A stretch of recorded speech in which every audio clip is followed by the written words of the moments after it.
19h sur CNews, merci d'être avec nous pour Face à Philippe de Villiers. Cher Philippe, bonsoir. Bonsoir Elliot, bonsoir Geoffroy. Geoffroy Lejeune est avec nous. Geoffroy, bonsoir. Bonsoir les amis. Philippe de Villiers, félicitations. Qu'est-ce que j'ai lu aujourd'hui? Qu'ai-je découvert? La une du Figaro Magazine. Le phénomène Philippe de Villiers. 200 000 exemplaires vendus de Mémoricide, votre livre. 1 million de téléspectateurs sur CNews. Le phénomène Philippe de Villiers. Il Fenomeno. Il Fenomeno, c'est le surnom qu'on donnait dans la presse italienne à Ronaldo, l'attaquant brésilien. Je sais que vous adorez le football. Donc pas Cristiano Ronaldo. Le vrai Ronaldo, l'unique, qui a été 2 fois Ballon d'Or. Donc j'ai en quelque... brésilien. CR7 et portugais. Brésilien pour Ronaldo.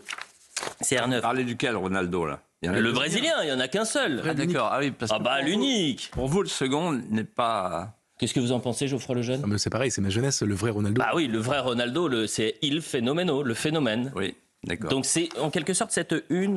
Il est vexé, il aurait préféré l'autre Ronaldo. Vous préfériez Cristiano Ronaldo? Le deuxième Ronaldo, j'ai vécu la compétition entre ce Ronaldo-là Et Messi. et Lionel Messi. Donc, Oui. voilà. Le premier a vécu longtemps dans l'ombre de Pelé, Pépé, Didi, Vava, Garrincha. Ouais.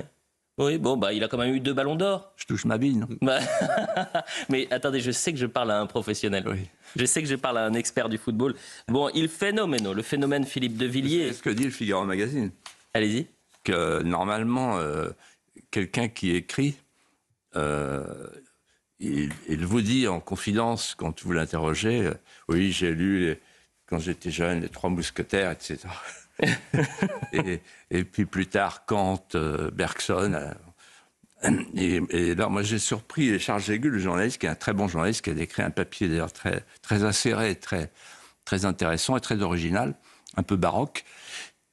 Et il me dit, comment vous avez appris à écrire? Je dis, Anquetil, copain. Ah oui. Il me dit, ah bon? Ouais. Je lui montre la peau d'orange de Jacques Anquetil, qui est un souvenir personnel que j'avais recueilli sur le bord d'une route. Oui. Et que vous avez apporté sur le plateau. Je lui montre mon livre sur Raymond Kopa avec tous les autographes, les échanges de correspondance avec Raymond Kopa. Il me dit, mais pourquoi Anquetil, Kopa, c'est pas des gens de littérature? Il me dit non. Mais à chaque anniversaire ou pour Noël, je demandais à mon parrain, à ma marraine, mes parents, etc., un abonnement à l'Équipe, à Football Magazine, à Miroir du cyclisme, à France Football, etc. Et donc, en fait, c'est en lisant les grands reporters, les grands journalistes, alors à l'époque, c'était Antoine Blondin, etc., excusez du peu. Là, comme ailleurs, il y a eu une pente descendue. Mais à l'époque, ils m'ont appris le présent de narration, quoi. Mmh. Et c'est comme ça que j'ai appris à écrire. Et beaucoup plus tard, j'ai lu un premier livre qui était Le chien des Baskerville. Je suis allé jusqu'au bout, c'est un des rares où je suis allé jusqu'au bout. Et ensuite, j'ai lu surtout Les Forçats de la route de Blondin. Les Forçats de la route. Vous savez que dans le milieu du journalisme, on dit que la meilleure formation possible, c'est de commencer par le service des sports, oui. Et puis ensuite d'aller vers d'autres... On a un exemple célèbre dans la chaîne. Lequel? On a un exemple c'est une blague, oui. On pense bien évidemment à Pascal Brault qu'on embrasse. Et vous savez qu'avec Benjamin No, qui est en régie, et moi-même, j'ai commencé avec Pascal Brault au service des sports. Allez. Voilà. Il Fenomeno. J'ai Il Fenomeno en face de moi. C'est un peu de ballon d'or pour vous. Et en fait, ce titre peut paraître curieux. Le phénomène? Oui. Et ce que raconte le Figaro Magazine me tient à cœur, ça me touche, parce qu'en fait, ils disent, voilà, cet homme-là, il a été pendant 40 ans un paria, un réprouvé, un banni. Il se promenait comme un lépreux populiste, avec sa crécelle pour prévenir, pour pas contaminer. Et puis tout à coup, avec cette émission, avec le livre, avec Europe 1, qu'il ne faut pas oublier, le samedi matin, tout change. Les Français semblent redécouvrir un homme et le réhabiliter. Et ce que dit très bien le Figaro Magazine, c'est pourquoi? Parce qu'en fait, je fais partie des rares Français qui ont été dans la vie publique et qui parlent de la France comme un être de chair. Et on parlera de cette France, justement, dans cette émission. Vous avez un petit apologue, vous avez intérêt à regarder jusqu'au bout. Ah, mais attendez, déjà, vous sachez que les téléspectateurs restent de la première jusqu'à la dernière minute, mais ce qui est vrai, c'est que votre apologue ce soir est un apologue qui mérite d'être écouté attentivement. Philippe de Villiers, commençons avec cette actualité qui est une sorte de mauvaise série, l'affaire Doualem qui se poursuit. On en parlait déjà la semaine dernière avec vous, Philippe. Le tribunal administratif de Melun a décidé ce jeudi d'annuler l'obligation de quitter le territoire français délivré contre cet individu qui, je le rappelle, avait appelé sur les réseaux sociaux à infliger une punition sévère à un opposant du régime algérien. Ce même Doualem avait été expulsé du territoire français avant d'être renvoyé en France le soir même depuis Alger. Le ministère de l'Intérieur, Philippe de Villiers, a décidé de faire appel de cette décision. Comment expliquer ce camouflet et que peut faire le ministre de l'Intérieur ? Je vous demande un instant de vous souvenir, il y a quelques jours, d'un événement qui a surpris le monde entier. Trump renvoie chez eux des clandestins en Colombie. La gauche était horrifiée, n'empêche qu'il a gagné. Il a fait plier la Colombie. Ça a été, mais alors vraiment très rapide. Et nous, on a cet Algérien qui se promène sur le territoire français, qui joue avec nous, comme un chat avec une pelote de laine, et on n'est pas foutu de le ramener chez lui. Alors, quelle est la différence ? La différence, c'est la souveraineté, l'absence de souveraineté. Pendant 40 ans, j'ai essayé de faire comprendre aux Français, avec d'autres, soyons humbles, j'ai essayé de faire comprendre ce que voulait dire le mot souveraineté. Et c'est pour ça que la une du Figmag, en fait, c'est ça. Ça veut dire le phénomène, en fait, et finalement, l'histoire lui donne raison. Leur donne raison, à tous ceux qui ont défendu la souveraineté. Alors, je vais être très concret. Il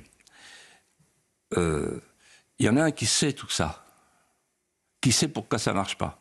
C'est Bruno Retailleau. Je salue son ardeur, sa persévérance, sa pugnacité, son application. Et je le connais et il est comme ça. Et sa sincérité. Donc je ne triche pas. Là, il arrive à un moment important de sa vie et de sa vie publique, et je lui donne un conseil. Bruno, va jusqu'au bout maintenant. Dis les choses. Ne reste pas dans des demi-vérités. La demi-vérité, ça consiste à dire on va tout faire, on va faire appel, on va se battre, on va continuer, etc. Mais la question, elle n'est pas là. La question qui se pose, c'est mais pourquoi on est là ? Pourquoi on en est là ? Et il faut que tu dises ceci aux Français, qui sont prêts aujourd'hui à l'entendre, parce qu'ils le sentent. La France a perdu volontairement, en 40 ans, le droit de protéger les Français. Elle a perdu ce droit parce qu'elle a volontairement perdu le droit d'avoir le dernier mot. Parce que quand un pays livre lui-même, dans un acte de fierté de toute une classe politique unanime, gauche et droite confondues, la compétence de la compétence, c'est la définition même de la souveraineté par les constitutionnalistes, il reste que pour les yeux pour pleurer. Je vais être très concret. La souveraineté, ça veut dire qu'il y a un mot que le ministre de l'Intérieur ne peut pas utiliser.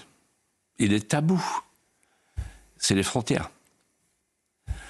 Mais supposez demain qu'on dise on sort de Schengen. Et Bruno Retailleau, si jamais il m'écoute, sait très bien de quoi je parle, puisque nous étions ensemble à une conférence de presse avec Georges Berthu et Dominique Souchet, mes amis. Il était mon porte-parole à la campagne de 95. C'est le Figaro Magazine qui me fait penser à tout ça. Je revisite mon propre passé que j'avais oublié. On a fait une conférence de presse pour dire non à Schengen. Et on disait ensemble, si jamais on fait Schengen, une maison sans fenêtre ni porte sera investie par tous les malfrats de la terre. Et donc, on a passé notre temps à dire tout ça. Le traité de Maastricht, le traité d'Amsterdam, le traité de Lisbonne, nous les avons combattus, ces traités. Et ces traités, c'est des bouts de France qui partent. Alors, les frontières, mais aussi les lois. Puisque, au-dessus de nos lois, il y a des lois européennes. Exemple, la directive Retour, qui date de 2008, et qui nous interdit de renvoyer chez eux des délinquants étrangers. Et puis, il y a les cours suprêmes. En l'occurrence, là, personne n'a dit que la décision des juges, parce que les juges, en fait, ils appliquent la loi, avec plus ou moins de connotation parfois, mais quand même, ils appliquent la loi. Et en l'occurrence, ils appliquent une convention européenne qu'on connaît bien ici, puisqu'on en avait déjà parlé. Ils appliquent une convention européenne sur les attachements familiaux, sur les attaches familiales. Et donc, c'est la Convention européenne des droits de l'homme. Et ici même, il y a une semaine, j'avais cité De Gaulle qui engueulait son ministre de la Justice, qui voulait absolument lui faire ratifier la Convention européenne des droits de l'homme. Et De Gaulle disait non, je ne veux pas ratifier. Et c'est Alain Poher, qui faisait l'intérim après la mort de Pompidou, qui a fait ratifier par le Parlement la Convention européenne des droits de l'homme. Donc, quand vous décidez... Je le dis aux Français les yeux dans les yeux en leur disant mais je veux bien avoir tort, mais l'histoire me donne raison. Quand vous décidez de transférer les pouvoirs qui sont les vôtres, et qui sont les pouvoirs du peuple, la souveraineté populaire, la souveraineté nationale, quand vous décidez de transférer à des conventions, au Conseil de l'Europe, à la Commission de Bruxelles, à Mme von der Leyen, etc., vous ne pouvez plus rien faire. Exemple.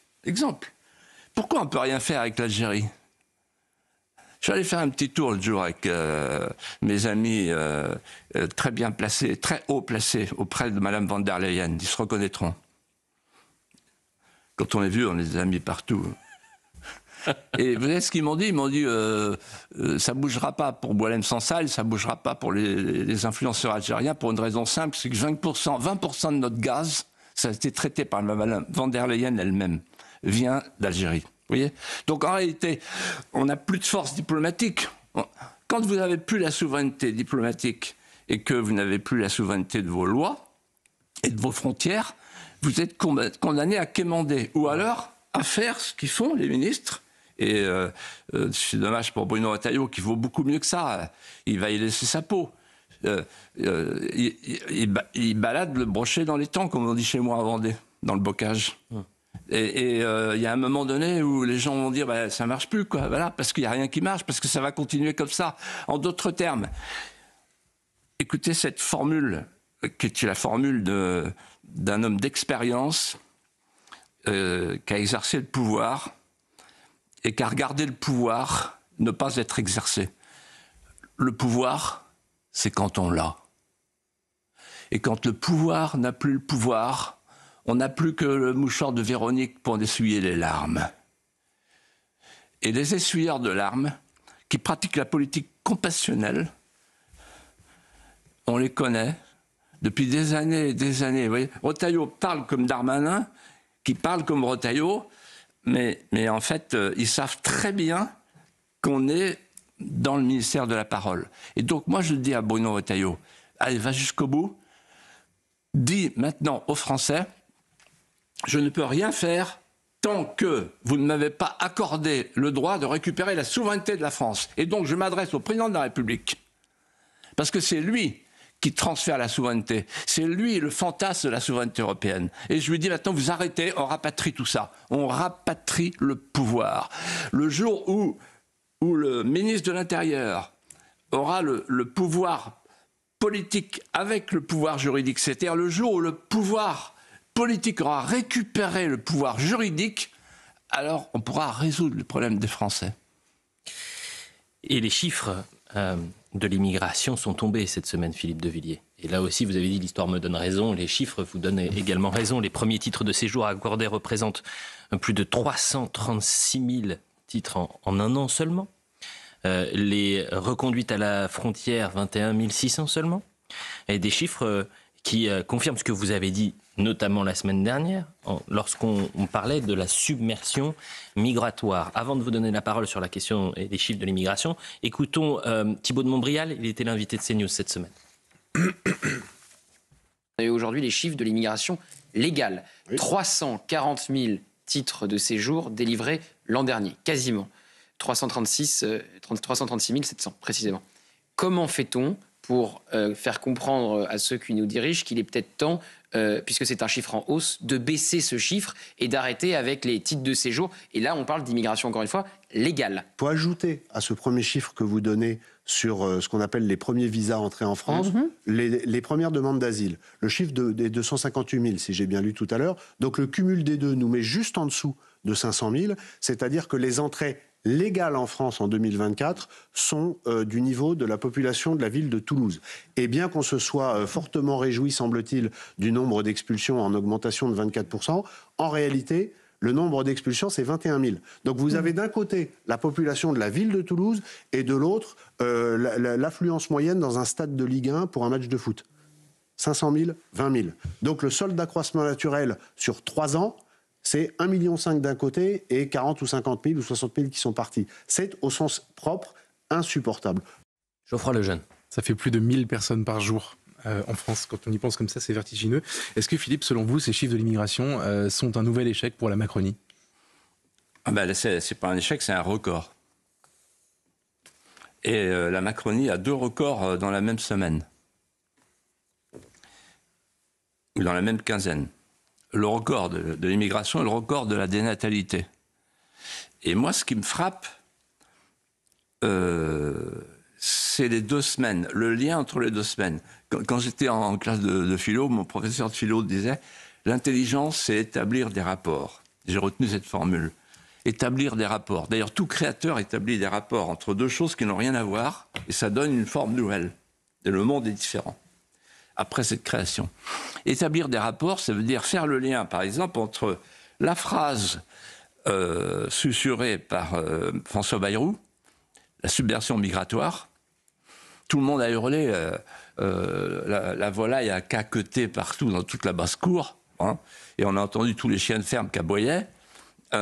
Sur le thème, c'est horrible, il a dit ça, c'est pas vrai en plus. Et alors on a eu Hervé Lebras, on a eu les démographes, on a eu les scientifiques, tous les gens qui ne cessent justement de balader le brochet dans les temps, depuis tant d'années, qui ont expliqué mais non, c'est pas vrai, etc. Et une semaine après, boum, les chiffres sont publiés par le ministre de l'Intérieur. Et ça donne 500 000 entrées légales. Je parle pas des entrées illégales. On vient de régulariser, là, avec la nouvelle circulaire Retailleau qui succède à la circulaire Valls. Non, entrée légale, 500 000. C'est-à-dire, il l'a dit très bien, les titres de séjour plus le droit d'asile.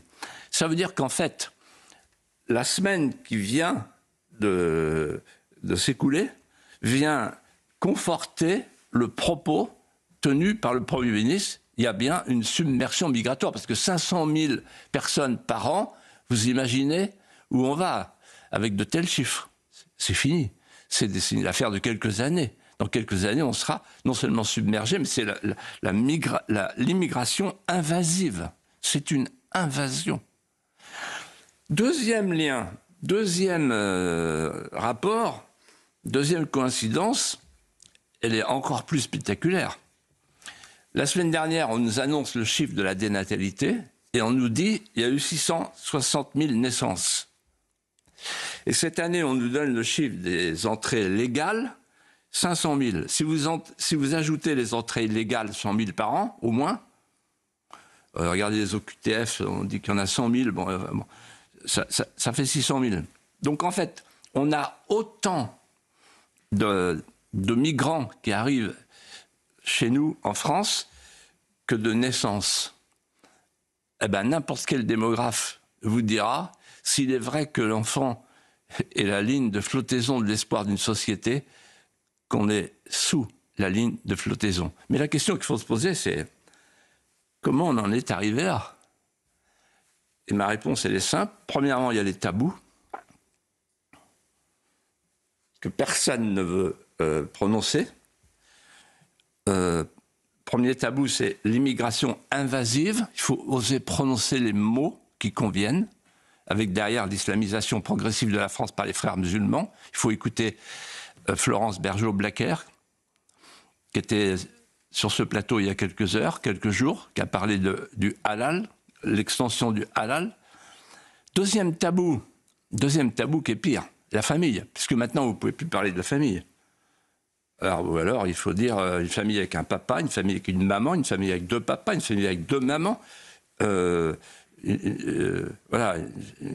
Mais vous ne pouvez plus dire une famille avec un papa et une maman, quoi. C'est bon. Et alors une politique nataliste, alors là, non, alors là c'est Pétain. Là. Ouais, donc, comme on s'interdit d'avoir une politique nataliste, donc on accepte comme une donnée définitive le collapsus démographique. On va le payer évidemment très cher. Et la deuxième chose, j'y reviens, c'est l'impuissance publique. Parce qu'à partir du moment où on ne veut pas toucher aux frontières, on ne veut pas toucher aux lois supérieures à nos lois, c'est-à-dire les lois européennes, et aux 5 cours suprêmes qui font ce qu'elles veulent sur notre dos, eh ben, il nous reste la politique compassionnelle, c'est-à-dire les champions du versement des larmes. Et là, je dois dire qu'on a un Premier ministre qui, par sa formation, par sa mentalité, démocrate chrétien, il sait pleurer à la tribune. Il a appris. Et du coup, ça peut toucher les gens, mais ça les touche qu'à un moment. À un moment donné, les gens disent « Bon, maintenant, ça suffit de pleurer, il faut agir ». La publicité, on revient dans un instant, parce qu'il y a un homme qui a bien regardé ces chiffres et il en fait sa ligne politique. Peut-être, à l'inverse, s'appelle Jean-Luc Mélenchon. Ah, Jean-Luc Mélenchon. Je vois que ça vous intéresse. Et que ça vous redonne le sourire. Je ne savais pas qu'en disant... Je dis, monsieur Mélenchon, je vous attendais. Je ne savais pas qu'en disant Jean-Luc Mélenchon, vous alliez avoir ce sourire-là. Je vais le dire plusieurs fois dans la... Si, parce que là, il a fait une percée conceptuelle. Oui, exactement. La semaine dernière, qui est mémorable. Et on ne peut pas lui reprocher d'avancer masqué désormais. Non, mais... la pub. On en parle juste après. D'accord. Ok, à tout de suite. Vous allez lui répondre à Jean-Luc Mélenchon. Philippe de Villiers, 19h30 pour la suite de notre émission. Philippe de Villiers, juste avant la publicité, j'ai donné 3 mots. Jean-Luc Mélenchon, un prénom, un nom, et vous avez eu un sourire.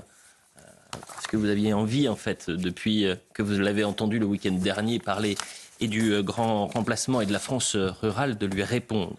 Je rappelle aux téléspectateurs que vendredi dernier, Jean-Luc Mélenchon a été reçu en majesté à l'université de Toulouse devant un amphithéâtre rempli d'étudiants.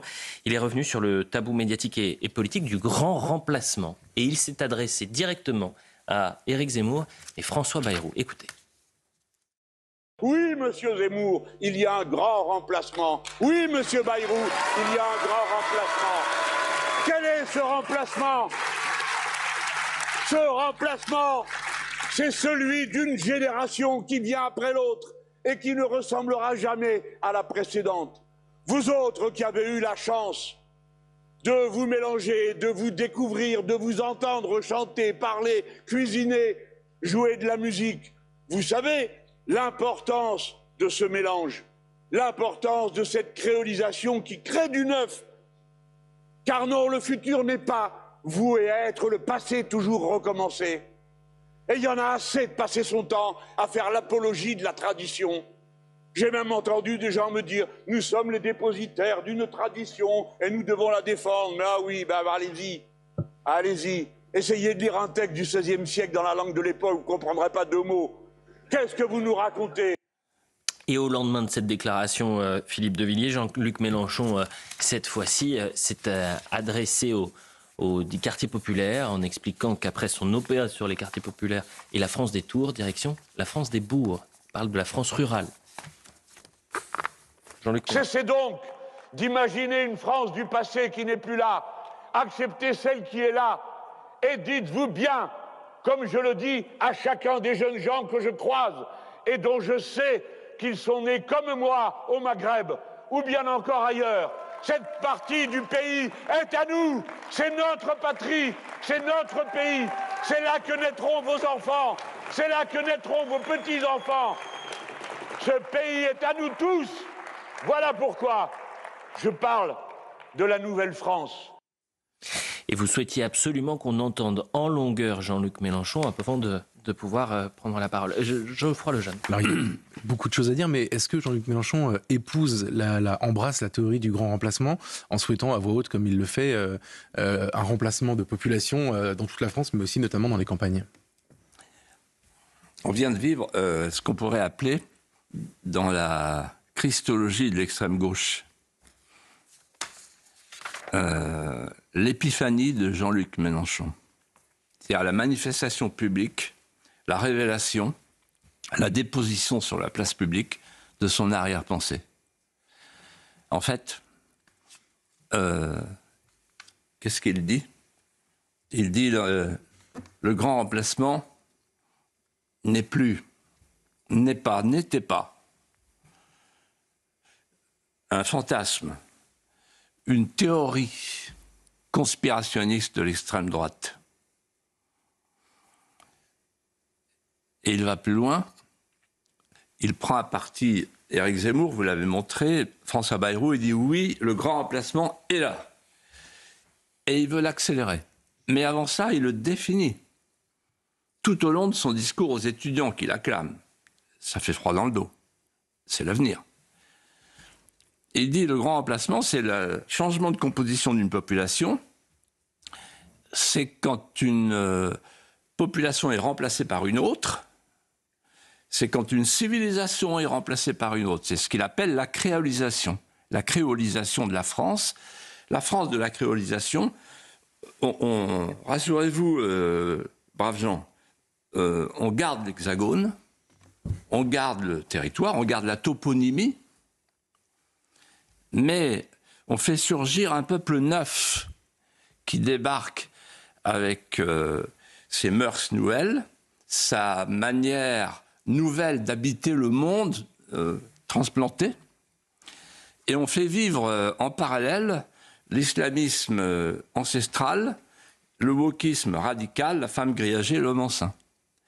En fait, c'est Robespierre en Kéfier qui nous explique, je cite son mot, que l'avenir, c'est le peuple monde, le peuple d'humanité. C'est plus le peuple français, sur le territoire français. Et il ajoute, il faut investir les campagnes. Deuxième message, il reprend la logomachie de Ruffin. Il avait dit à Ruffin, ces gens-là puent, ils sentent l'alcool, ils sont obèses, etc. Et il dit, bon, maintenant on les dégage et on les remplace. Sur en quoi d'ailleurs, il accompagne le travail qui est fait actuellement par l'État, qui n'est plus un travail de limitation de l'immigration, mais de répartition dans le cadre du projet européen, le pacte migration-asile.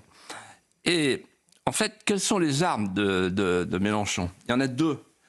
Une dont on a parlé, l'autre dont on ne parle pas. La première, il a dit lui-même, voilà, quand je suis né, il y avait un Français sur 4 qui avait un grand-parent étranger. Sur 10, pardon. Aujourd'hui, 1 sur 4. Donc en fait, il reprend l'aphorisme de Boumedienne, qui disait les ventres des femmes seront à la conquête de l'Occident. L'enfantement, c'est le djihad des femmes, disait un autre grand télé-évangéliste, ou télé-coraniste plutôt. Et là, en fait, ce qui se passe, c'est qu'il ajoute à cela quelque chose qui est un codicile qui est dans le programme de la NUPES, que personne n'a vu. C'est les réfugiés climatiques. Il propose un statut de déplacé climatique. Je ne sais pas si vous savez ça. Oui, de déplacé climatique. Et il est allé dire sur une radio pour laquelle j'ai beaucoup de sympathie, qui s'appelle Thinkerview, il est allé dire, dès 2023 d'ailleurs, voilà, il y a 260 millions de réfugiés climatiques, de déplacés climatiques potentiels. Il faut leur donner un statut en Europe et on les fera rentrer. Et il dit avec humour, 100 millions de Français, on pourrait faire des trucs. Voilà. Donc en fait, l'immigration est pour lui une arme par destination dans la guerre pour effacer les cultures, les héritages. Mélenchon, c'est la Corée du Nord plus l'Iran, c'est-à-dire le socialisme prédateur plus la charia. Il y a une déclaration qui vous a interpellé cette semaine, Philippe de Villiers. On reparlera de Jean-Luc Mélenchon dans un instant, mais peut-être que c'est lié selon vous. C'est celle de Roland Lescure, Premier ministrable, proche d'Emmanuel Macron. Voilà ce qu'il a dit chez nos confrères de C'est à vous. On n'est pas dans la submersion migratoire à 10,5%. Je suis retourné à Montreuil où j'ai grandi et oui, il y avait beaucoup de femmes voilées, mais elles sont françaises. On ne réglera pas les enjeux de l'assimilation, en fermant les frontières. Roland Lescure a défini en quelque sorte la France de la Macronie, dans l'émission C'est à vous, je le disais, une sorte de France de l'ubérisation à l'américaine. Est-ce que ces deux conceptions de la France, Philippe de Villiers, la France créolisée et la France mondialisée, sont, elles, selon vous, cousines germaines? Mais aujourd'hui, il y a 3 France, on l'avait dit, j'ai écrit dans mon livre Mémoricide. Vous venez de reprendre l'expression France de l'ubérisation. C'est bien ça, Roland Lescure, c'est ça. Toute la Macronie, c'est ça. Alors la France de l'ubérisation, c'est un business model, c'est une application mobile, c'est une plateforme mondialisée, disruptée. La Startup Nation, c'est la France de l'instant, c'est la France du virtuel, c'est la France de l'homme qui zappe. Il y a la classe moyenne, l'homo faber, et il y a la classe de la Macronie, l'homo sapiens, l'homme qui zappe. C'est un peuple de l'homme de l'instant, bigarré, mondialisé. Et en fait, pourquoi je vous ai dit qu'il faut relier les deux, Roland Lescure, Mélenchon? Parce qu'en réalité, quand vous grattez un peu, vous vous apercevez d'une chose, c'est que ces deux France, la France de l'ubérisation et la France de la créolisation, elles ont un point commun fondamental. Ce sont deux manières de détruire la France. C'est-à-dire que ce sont deux post-France. Vous avez d'un côté la France de Lescure, de Macron. C'est une France que Macron veut mondialiser. Voilà pour cette post-France. Et l'autre post-France, c'est l'anti-France que Mélenchon veut remplacer. Revenons à Jean-Luc Mélenchon, justement, Philippe de Villiers. Il s'en est pris, dans les déclarations qu'on a entendues il y a un instant, à la France éternelle, la France des traditions, et ceux qui font justement l'apologie de cette France. Philippe de Villiers, vous l'enracinez, vous souhaitez lui répondre à Jean-Luc Mélenchon. Oui, je regrette qu'il ne soit pas là. Parce que, il fut un temps, on avait de la sympathie l'un pour l'autre, parce que et il me disait, toi, tu es un patriote. Et il m'aimait bien. Par une sorte de fait miroir, je sais pas. Bon. Et je regrette parce que ce que je vais lui dire, c'est pas méchant, mais ça vient de mes tripes. Voilà. Moi, j'ai eu la chance d'assister un jour à un bout d'écriture. C'était dans les Deux-Sèvres, chez Marie-France Garot. C'était l'appel de Cochin, avec Pierre Juillet. Et j'ai encore la phrase à nouveau, le parti de l'étranger est à l'œuvre, avec sa voix paisible et rassurante. Ne l'écoutez pas. C'est l'engourdissement qui précède la paix de la mort. Eh bien, Eliot, Geoffroy, je le dis avec le poids de l'expérience et de la connaissance de l'histoire de France, de l'histoire millénaire. Le parti de l'étranger est présent, omniprésent, dans l'histoire de France millénaire. Au moment de la guerre de 100 ans, il portait un nom, le parti des Français reniés. Les Français reniés, ils ont brûlé Jeanne d'Arc. Et voilà que les Français reniés reviennent et qu'ils veulent rebrûler Jeanne d'Arc et brûler nos souvenirs. Le parti de l'étranger, le parti des Français reniés, il a mué devant la guillotine, la terreur. C'était le parti des régénérateurs, des purificateurs, des révolutionnaires assoiffés de sang. D'ailleurs, regardez bien Mélenchon, il a des airs de Carrier. Carrier, cet homme, ce révolutionnaire, au bord de la Loire, ce fleuve révolutionnaire, comme disait Aragon, qui noie les innocents et qui s'exclame « Je veux une nouvelle France ». Ça vous dit rien? Vous reconnaissez la sémantique? Et il ajoute « des mains poissées de sang ». C'est par principe d'humanité que j'ai voulu faire de cette terre, que j'ai voulu purger de cette terre la liberté de ces monstres. Alors, oui, parfois il y a de quoi avoir peur, il y a de quoi trembler à l'idée que le peuple historique peut céder la place. Et en vous regardant, je pense à un mot de Chateaubriand, dont on a parlé un jour il y a longtemps, et qui disait « Les peuplades de l'Orénoque ont disparu. Il n'est resté de leur dialecte à la cime des arbres que 30 mots prononcés par des perroquets redevenus libres. C'est peut-être notre destin. Nous sommes pris entre le wokisme, dans un étau, entre le wokisme qui s'emploie à nous déculturer et l'islamisme qui s'emploie à nous reculturer. Mais, en fait, non. Je me reprends. Rien n'est perdu. Et vous savez pourquoi? Parce que la caractéristique d'un vieux pays, c'est qu'il va chercher dans le miroir de ses sagesses anciennes une énergie, une force insoupçonnable pour se relever. Et en fait, ce passé immémorial, ce passé millénaire de la France, c'est sa corde de rappel.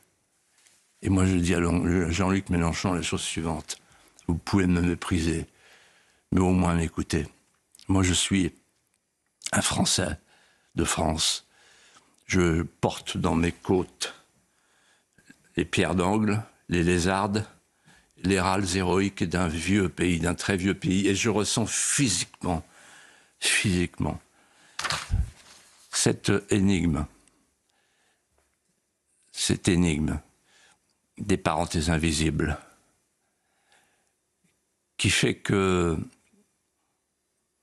dans chaque petit Français, malgré lui, vie, survie, sommeil, murmure, un Français millénaire qui se rappelle à lui, qui est en lui, qui se rappelle à lui et qui lui rappelle les ferveurs enfouies et les plus hautes valeurs distinctives. Et ce Français-là, ce Français millénaire, qui ne peut pas mourir, ce Français des hautes nefs immémoriales, il peut redevenir à un moment ou à un autre, et le moment est venu, une conscience dressée.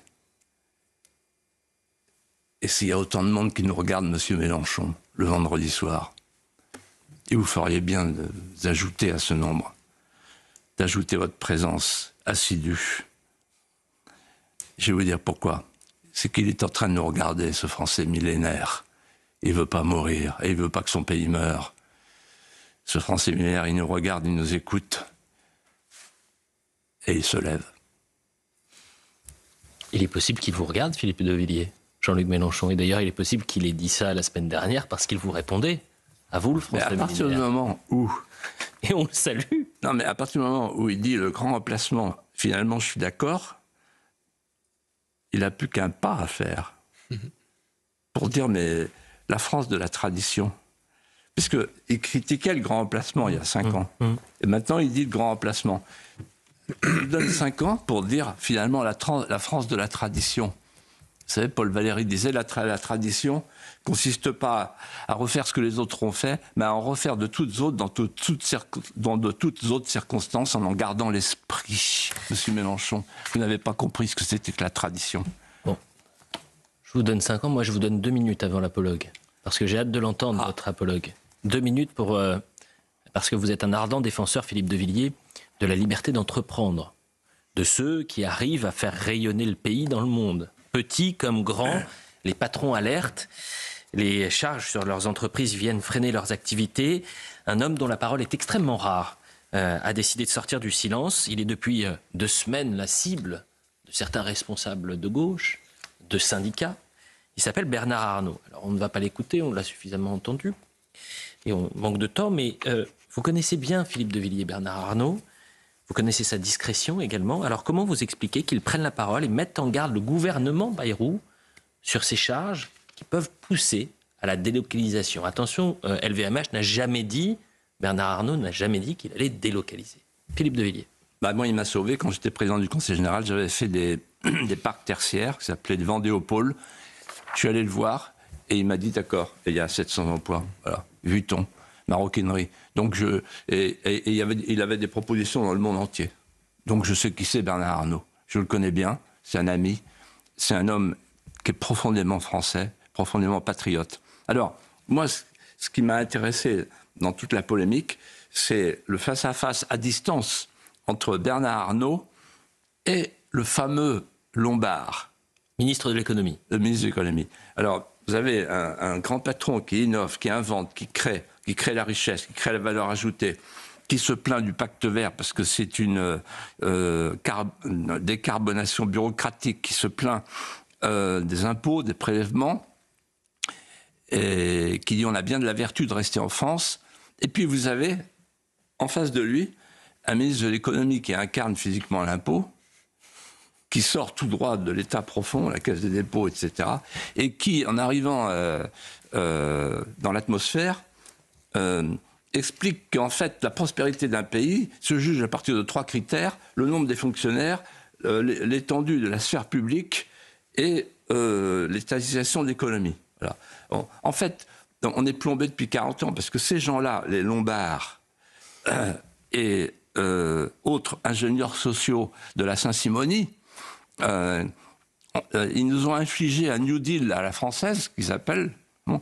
Et ce New Deal reposait sur 2 postulats: l'extension indéfinie de la sphère publique et de la dépense improductive, comme on dit en économie, et le primat de la consommation sur la production comme moteur de la croissance.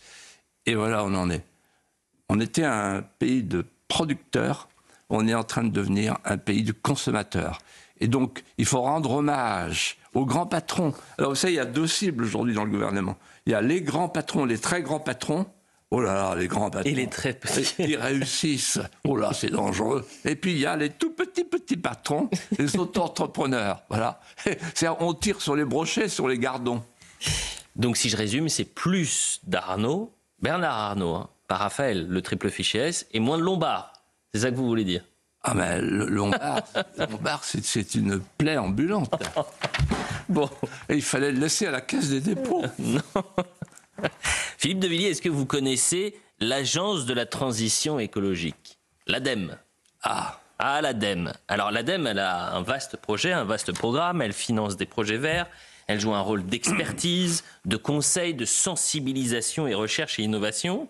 Et alors, la semaine dernière, il y a quelque chose qui vous a marqué, vous avez tourné les pages du Parisien et vous êtes tombé sur cette infographie de l'ADEME qui nous conseille combien de fois porter ses vêtements avant de les laver. Alors je sais, pardonnez-moi Philippe de Villiers, que vous portez régulièrement des pyjamas. Désormais, votre pyjama, vous allez le porter 7 fois avant de le laver. Votre jean que vous utilisez quand vous allez au Puy du Fou, c'est entre 15 et 30 fois, même s'il est boueux, d'accord, hein? Donc, même en temps de pluie, 15 à 30 fois. Donc l'ADEME, voilà ce que recommande l'Agence de la transition écologique. Ils ont évidemment des milliers d'activités différentes, mais dans mes mots récits, vous parlez de l'écologisme, l'écologie carcérale selon vos termes. Vous pourriez, dans la continuité des recommandations de l'ADEME, qui nous invite donc à moins laver nos vêtements, décrire, selon vous, et ce sera votre apologue, la journée ordinaire du citoyen décarboné. Philippe de Villiers, quelle est la journée type du citoyen décarboné? Alors ça tombe bien, je l'ai rencontré hier. Et je lui ai promis de parler de lui, de raconter sa journée telle qu'il me l'a racontée. Il s'appelle Matteo. Ah, le frère de Kevin. Le père de Kevin. Vous allez voir. Alors, en fait, Matteo, quand il se lève le matin, première chose, qu'il ouvre ses volets, il a en face de lui une prairie vide. Il n'y a plus de vaches. Il m'explique parce que aux 20h d'une grande chaîne de service public, le président de la Cour des comptes, qui est parfaitement dans sa fonction, comme vous allez le voir, Pierre Moscovici a expliqué qu'il ne fallait plus de vaches parce que les vaches pètent et que le méthane, c'est mauvais pour la planète. Va pour les vaches. Après, il met la main en visière et qu'est-ce qu'il voit? Un mur de pales d'éoliennes qui gronde jour et nuit. Et qui, lui et sa femme, évidemment, et qui perturbe le sommeil du couple et des enfants. Alors, il y a les bonnes choses parfois. Tout n'est pas noir, tout n'est pas vert. Il est consolé par son beau-frère qui est là en séjour. Son beau-frère qui est prof à Grenoble. Ah. Et qui est très, très lancé dans tout ce qui concerne le réchauffement climatique, la transition écologique, etc.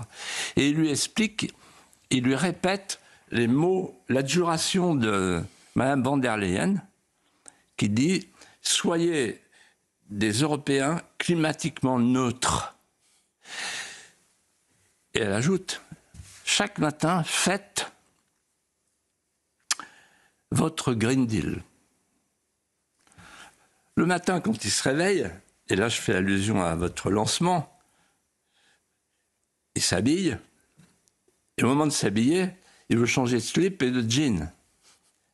Et sa femme l'arrête, et elle ressort le tableau que je vous avais montré, et dit non, non, non, non, j'ai vu dans le Parisien, non, non, le slip encore 3 jours. Un jour, porté un jour. Et le jean encore 30 jours. Oui, 15 à 30 fois. Oui, donc il finira par tenir tout seul. Bon, voilà. Et au moment de passer à table, sa femme lui dit non, non, il n'y a pas de repas. Alors d'abord, d'habitude, il va prendre l'apéro à midi.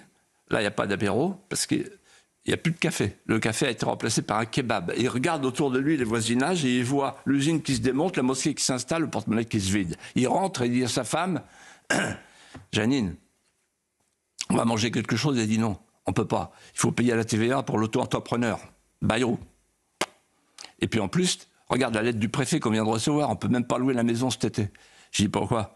Ben, regarde, lui. Et il lit votre 3 pièces est une passoire thermique. Bon. Il part au boulot. Il arrive aux portes de la ville. Je ne dirais pas laquelle, il me l'a dit, mais c'est une ville écolo. Et là, il voit ZFE, zone à faible émission. Il appelle ça zone à forte exclusion. Lui, il a une bagnole diesel, donc il fait du CO2. Donc il est interdit d'accès. Et donc il prend sa trousse à outils d'auto-entrepreneur sous le bras et il prend une trottinette à pédales comme un écolo pour aller à l'intérieur du centre-ville. Il se console en se disant, parce que c'est quand même un bon citoyen français, je suis un citoyen décarboné. Il y a quand même du positif. L'impression de sauver la planète quand même. Ça compte, malgré tout. Et quand il rentre le soir du boulot, tout ne va pas tout seul, parce que son fils, Kevin, vient vers lui et lui dit en hésitant, « Papa, il faut que je te dise un truc. Le planning familial est venu, il a fait un cours d'éducation sexuelle et ils ont dit, « Papa, je suis peut-être une fille. » Ah. Et même, ils ont dit, t'es peut-être enceint. Donc là, il coupe, il regarde la télé, il allume le service public et il tombe sur Mathilde Panot. Et là, sans transition, il pense aux punaises de lit, un des combats de Mathilde Panot. Et il entend le journaliste qui en fait lui dit en gros, comme à beaucoup de Français, de toute façon, vous êtes des descendants de mâles blancs colonialistes qui ont asservi les minorités. Donc là, il coupe le service public et il part dans son lit. Sa femme le rejoint. Elle a regardé Sandrine Rousseau sur France 5. Et elle met une condition à tout commerce vespéral, c'est qu'il soit un homme déconstruit. Et quand il se retourne sur son oreiller, c'est plus fort que lui. Il se répète les phrases de Macron, tout ça, c'est la faute à Poutine. Il jure à sa femme d'essayer de s'efforcer de ne pas ronfler comme les extrêmes. Ce sont les extrêmes qui ronflent. Et puis, il s'endort, elle aussi. Et là, il dessine dans un rêve un arc au-dessus du lit conjugal. Sa femme se réveille en sursaut et lui dit « Hé, qu'est-ce que tu fais là? Tu déconnes ou quoi ?» Il dit « Non. » « Mais qu'est-ce que tu fais ?» Et il lui répond « Un arc républicain, ma chérie. » La journée du citoyen, la journée type du citoyen décarboné, je préviens l'ARCOM, c'est un apologue, c'est un conte, hein, bien évidemment. J'imagine, ils sont tous en alerte là. Hein. Toute ressemblance avec la réalité n'est qu'une transposition. Voilà, donc on fait ça. Philippe de Villiers, un grand merci pour cette journée type du citoyen décarboné. Je vous ai dit pendant la publicité, j'ai retenu votre phrase. L'intelligence est d'établir des rapports, d'accord ? Et j'ai pensé au citoyen type décarboné pendant la publicité. Et puis je me suis dit, il y a un thème qu'on n'a jamais abordé, c'est l'intelligence artificielle. Et vous savez ce que j'ai fait avec Benjamin No qui est en régie ? On a utilisé l'intelligence artificielle de Twitter. Et j'ai demandé à l'intelligence artificielle de faire une photo de Philippe de Villiers en trottinette. Regardez. Oh, c'est fantastique. Regardez. Regardez Philippe de Villiers en trottinette dans les rues de Paris qui fonce vers les plateaux de CNews. Et j'ai fait mieux avec Benjamin No. Vous savez qu'attendez, c'est pas fini, parce que l'émission, on a commencé avec la une du Figaro, je rappelle, le phénomène, Il Fenomeno, c'était le surnom de Ronaldo, double ballon d'or. Et cette une, c'est un peu votre ballon d'or, Philippe de Villiers. Et donc j'ai tapé Philippe de Villiers avec un ballon d'or. Regardez la photo. Incroyable. Ah oui. Vous imaginez ce qu'on peut faire avec l'intelligence artificielle? Incroyable. Ah oui. Ah oui. Et allez, en 30 secondes, Philippe de Villiers, avant de se quitter. J'ai eu un problème avec ma trottinette. Il faut que ce qui m'est arrivé, j'allais vers l'abri à trottinette, j'avais fini mon parcours et j'ai croisé un barrage de manifestants, c'était des surmulots. Aïe, aïe, aïe, aïe, faites attention. Très mécontent. Cette photo, elle est exceptionnelle. Regardez là, avec le ballon d'or. Hein. Elle est pas exceptionnelle. Elle est... elle est méritée. Elle n'est pas exceptionnelle, elle est méritée. Merci à tous les deux. On se retrouve évidemment la semaine prochaine pour un nouveau numéro de Face à Philippe de Villiers. Merci à Benjamin No qui a préparé cette émission. Et nous, on se retrouve en bons citoyens décarbonés, comme dirait votre apologue, pour l'heure des Pro 2. À tout de suite.